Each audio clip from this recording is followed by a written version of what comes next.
and address verification, essential for preventing impersonation. Educational verification. Verify the highest degree and any claimed professional certifications. Process: contacting the university board directly or using a reliable third-party vendor. Look for discrepancies in dates, grades, or the degree itself. Employment history verification, EVA. This is the most crucial operational check.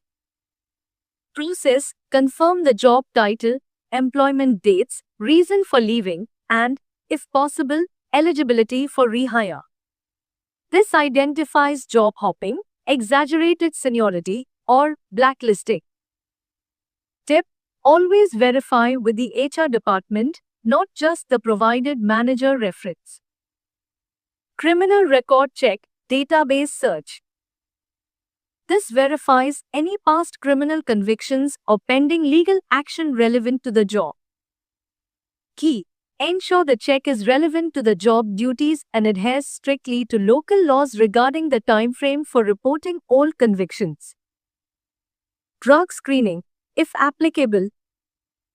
Standard practice in manufacturing, transport, and safety-sensitive roles. Must be part of a uniform policy and clearly communicated upfront. Phase 3. Compliance and adverse action.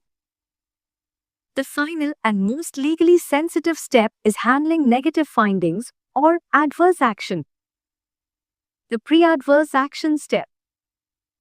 If a PGV check reveals a serious discrepancy, like a criminal conviction or a fabricated degree, that leads you to potentially withdraw the offer, you must first give the candidate a chance to explain. Action: inform the candidate of the specific findings and provide a reasonable time frame, usually 5 to 10 business days, for them to dispute or clarify the information. This step is mandatory in many regions. The adverse action decision.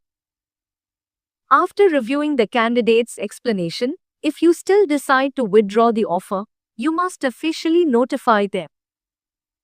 Key: ensure your reason for withdrawal is directly related to the findings and the requirements of the job, not simply the existence of a past event. Data security. PGV files contain highly sensitive PII, personally identifiable information. Ensure all data is stored securely, accessed only by authorized HR staff, and deleted according to retention